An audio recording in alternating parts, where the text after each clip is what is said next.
tried it. And that's what today is all about, the power of will, our ability to choose. There was a man in the airport who saw another man coming with 2 big cases, and he was going to greet his family. And he goes up to his little boy, who's about 6, and just picks him up and gives him a kiss and a big hug and just, "Oh, son, I'm just so happy to see you. I missed you so much." And he's kissing him all over his face. And then he goes to his next son, who's about 9 years old, and he too holds his face in his hand and goes, you're becoming a little man, and I'm so proud of you. And just kisses him all over, and just, I'm so glad to see you. Gives him a big hug. And then he takes his baby daughter out of his wife's arms. "Baby daughter, I missed you so much," and kisses her all over. And then he looks at his wife and he said, "I saved the best for last." And he gives her a big, passionate kiss. And this man who was next to them watching this, observing this, said, "Wow, how long have you two been married?" And he said, 12 years. We've been together 14. And he said, "And how long have you been away?" And the man said, 2 whole days. And the man who had been observing this family said, "Well, wow, I sure hope that my marriage can be as loving and passionate as yours is when I get to 14 years, 15 years. When I get there," and the man said to him, "Don't hope. Decide. Choose." It's a constant choice that we choose love, that we decide to love. It's always our choice. And so I share that story this morning because the power of will is our ability to decide, to determine, to choose. Always. We always have the ability to choose. We're talking about the 12 powers, 1 power a month this year, and this is the power of will. Our 12 powers are spiritual abilities that we have within our consciousness that we're always using. It's a great unity teaching, and Charles Fillmore assigned each one of the powers to one of the 12 apostles. And we're always using these abilities in consciousness, whether we're aware of them or not. So if we're not aware of them, we may be using them unconsciously based on an unconscious belief. Or we can use them from our personality self, from our ego self, to get our way, to be willful, to dig our heels in, to make sure that we get what we want. Or we can use them, this power of will, from a higher perspective, from a more broader perspective where everyone is blessed by our actions. Everyone is blessed by what we choose. And we choose based on the best Christ we can be, or Christess. Christess, as my spiritual director says to me, my Christess self. We get to decide how we're going to use these 12 spiritual powers. They're always working, and they work together. But we first choose in our minds before we take any action. And we can mix it up.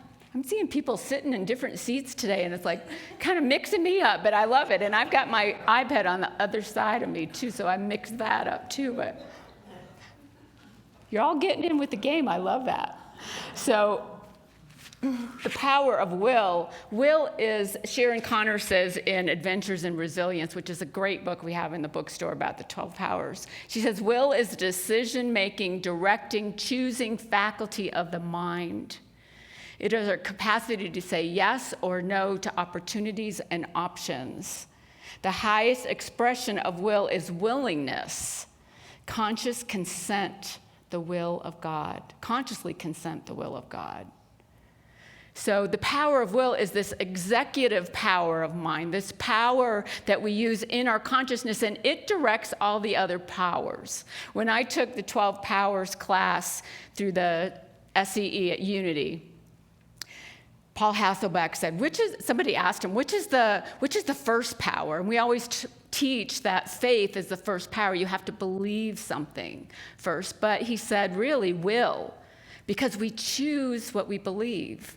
We choose if we're going to be strong with our power of strength. We choose how we're going to discern. We choose all of this. So will is the power that gets everything in motion, that gets everything going.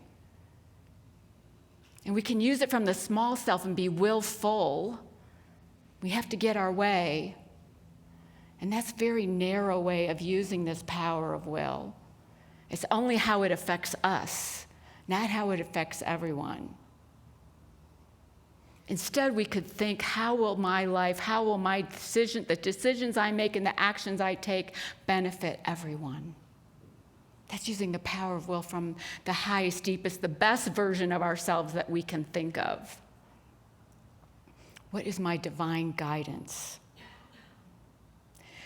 If you watch The Chosen, Matthew is the apostle that is associated with the power of will. And Matthew in The Chosen is the tax collector. Does anybody remember Matthew? He's a little odd, and in the beginning, he's like, it has to be done a certain way. He's very willful about it. Things are only this way. No outside the box thinking, just this way. And then Jesus says to him, follow me. Do you ever get guidance where you hear that still small voice and it says, this way? And you have to drop that willfulness. You have to drop the borders of the box. You have to open it up. You have to open yourselves up to be willing. And we see in The Chosen how Matthew is then willing. He wants to learn the Torah. He had never studied it. He wants to learn the ways of Jesus. He wants to learn about the apostles and their lives, and he's much more willing and much more open. And it's beautiful how they made Matthew portrayed according to Unity teachings. It's not a Unity show, but it's beautiful how it worked out. And we always have free will. So we get to make choices. This is a privilege of being human, that we get to make choices. We don't teach in Unity that there's predetermination. We don't teach that there's a fated thing that's going to happen no matter what. That is not our teaching. Our teaching is that we're creative. Our teaching is that we have free will, that we can choose.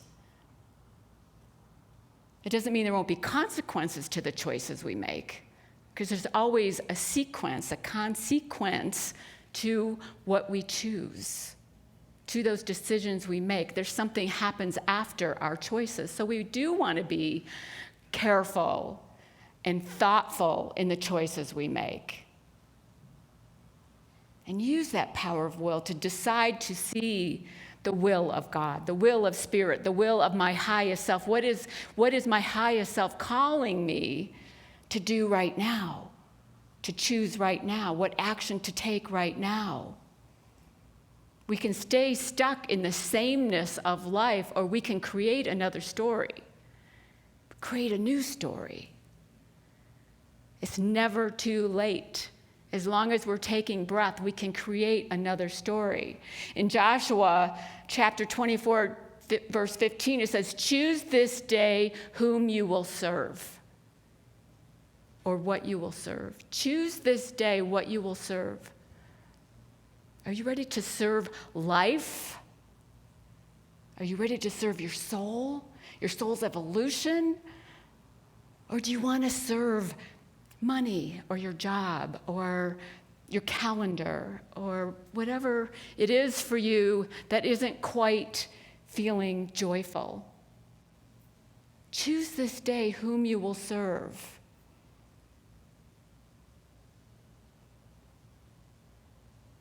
We can will ourselves to gain knowledge, but we can't will ourselves to gain wisdom. We can will ourselves to go to bed, but we can't will ourselves to be asleep. We can't will happiness, but we can allow it by opening our minds to see more clearly.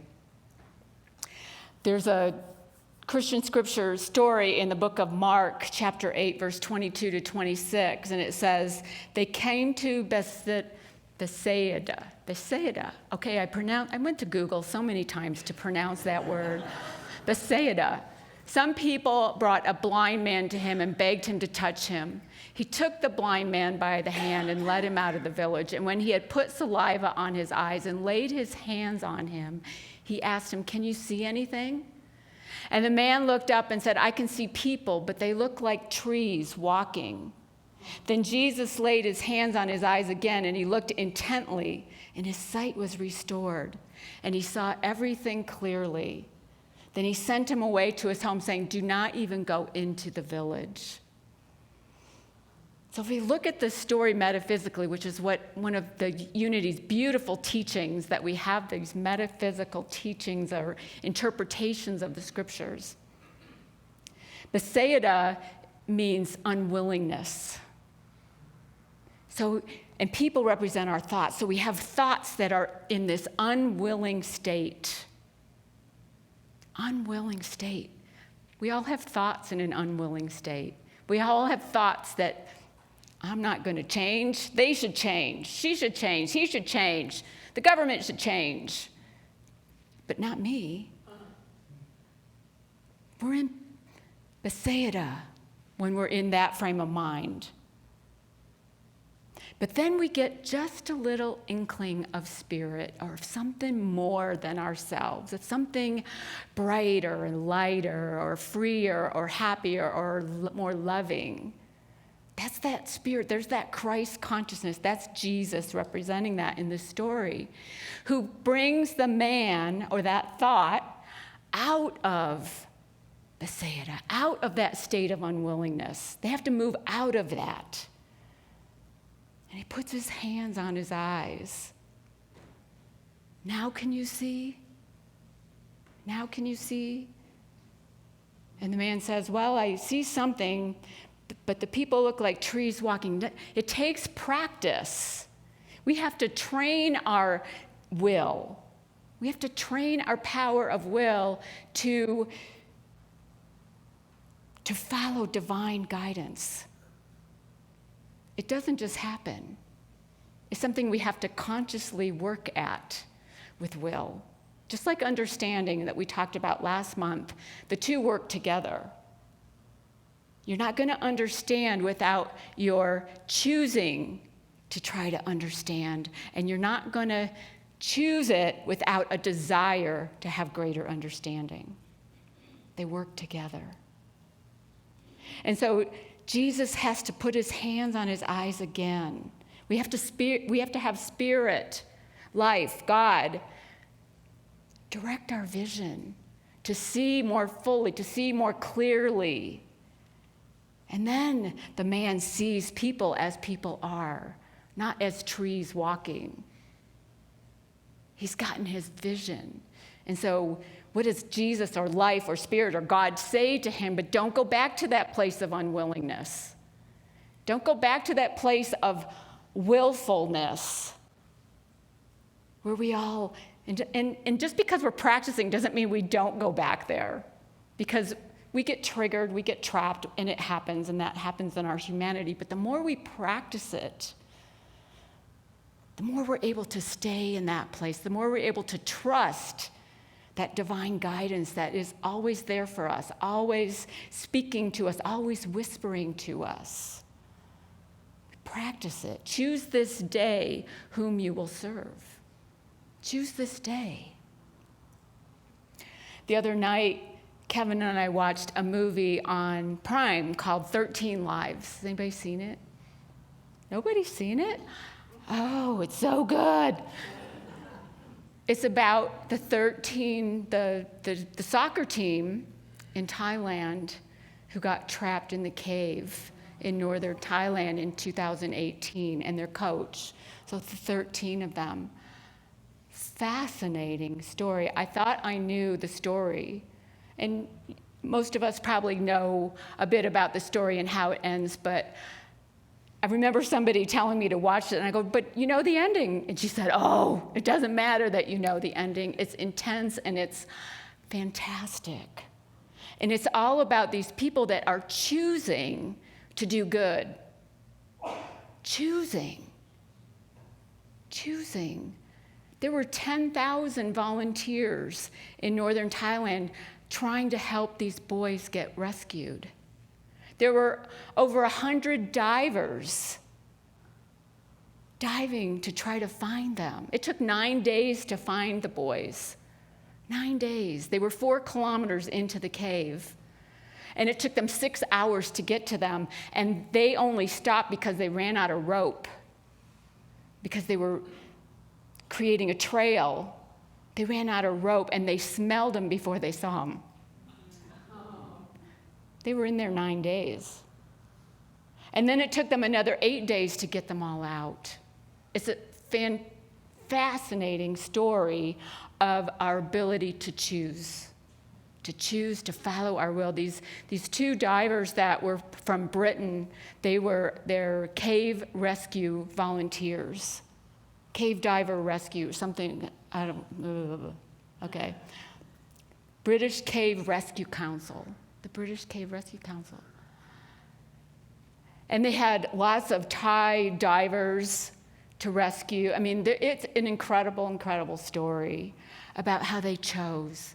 And then there was a guy that understood how the mountain worked, and there were all these sinkholes around the mountain, and they had to stop the water from getting in the sinkholes because the rain was coming down fast and the water was rising, and they had to do everything they could to make sure the boys got out alive. The divers thought they were looking for bodies after 8 or 9 days. And so this guy that understood the water and tried to get the water away from the cave, he went to the village. He says, it's going to cost something. And he goes to the villagers, the people that are working the land, the crop, the farmers. And he says, this is what we need to do. We need to move the water, and it's going to go into your farmland. And they said, we're going to lose our crops. And they said, yes. And they said, it didn't take long. They said, do it. See, they chose as well. They chose from that higher self what's best. And then the Thai government had to they wanted to be in charge, but they knew that these British cave rescue divers knew what they were doing. And so they were willing to let them take the lead. And they tried to come up with so many different ways to get the boys out safely, and they were running out of time because monsoon season was starting, and they were running out of oxygen. And they came up with, this is something, and I'm not going to tell you what it is in case you don't know, because I didn't know. My husband said he knew, but how they got them out is incredible. So I highly recommend this movie, but it's a great example of choosing from the higher self, of making that choice, of being willing to step outside the box, of being willing to try something different.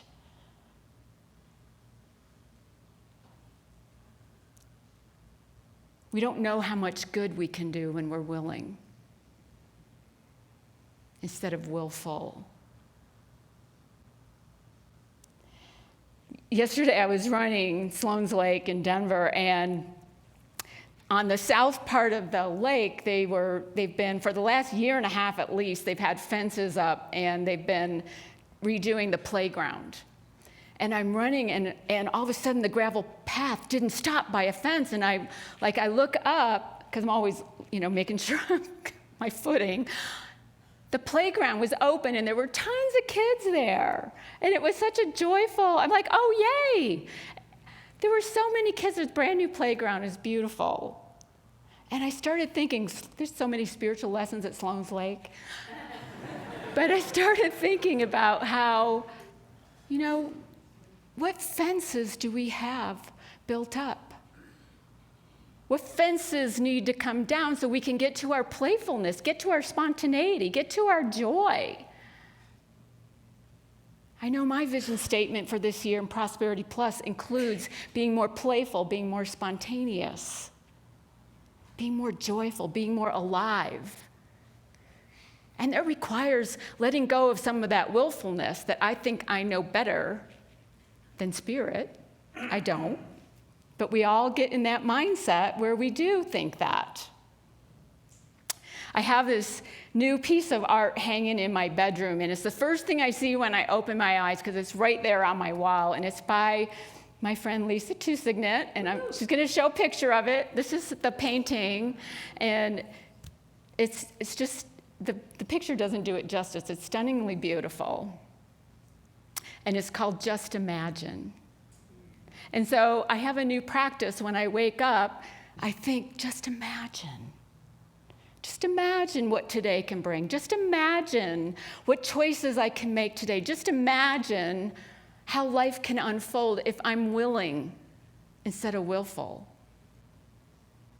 If I'm willing. Be willing. And I didn't know this. I could see on the lower left-hand corner that Lisa had some words there, and I was asking her about, we were talking on the phone yesterday, and I asked her, well, what is under there? Because I know there's some words on the painting. And she said, well, that was the first layer, and it's called Desiderata. I'm not going to, anybody hear that? I know I'm not saying it right, but it's a beautiful quote, text, poem. There's some controversy over where it came from or how long ago it was written, but it was copyrighted by Max Ehrmann in 1927. And the part that I can see, part of the part I can see is this. And whether or not it's clear to you, no doubt the universe is unfolding as it should. Therefore, be at peace with God, whatever you conceive him or her to be. And whatever your labors and aspirations in the noisy confusion of life, keep peace in your soul. With all its sham, drudgery, and broken dreams, it is still a beautiful world. Be cheerful. Strive to be happy. All of those are choices we can make every day. Choose this day whom you will serve. We get to choose how we're going to show up. We get to choose whether we're going to be happy or cheerful. We get to choose what kind of attitude we're going to bring to our work, to our lives, to our family, to our friends. We get to choose that. We can't will ourselves to be happy or cheerful, but we can make it welcome. We can allow it by not demanding life be a certain way for us. We can allow ourselves to have new experiences and be open to different things. That's why I love that some of you are sitting in different places. Be willing. There's another spiritual lesson from Sloan's Lake. The other day, Kevin and I were walking to Pilates, and there was a race or something going, a bunch of tents and a lot of people and a lot of balloons and the music. You know that song, now I can't remember the words. Don't believe me, just watch. Don't believe, you know that one. Don't believe me, just. So that was playing. I'm looking at, Cody, you know that song. And so Kevin and I start dancing. And we were dancing the rest of the way to Pilates because the music travels over the lake. I'm like, how fun is this? And so we get back after Pilates, and I get on YouTube, and I get right to this video.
subscribe. I love that. So just be willing to try something different, to change it up. Be all you came here to be, to live your potential. Are you willing? Are you willing? Yeah? Choose this day whom you will serve. Choose joy, choose fun, choose laughter, choose something different. When you leave today, our greeters have baskets, and inside are little strips of paper. Take one, and it's an invitation to try something different. Some of them are silly. Some of them are, just give somebody new a hug or something like that. And if you pick one and it's not anything different from you, then put it back and pick a different one, because I want you, the invitation is to try something different, to unfold the box and let yourself out of the box, to be willing. And it doesn't mean take one out. If you don't like it, put it back. No. Try it. You'll like it. So choose this day whom you will serve, and have all the fun with it. Yeah. Okay. Namaste. Peace with you.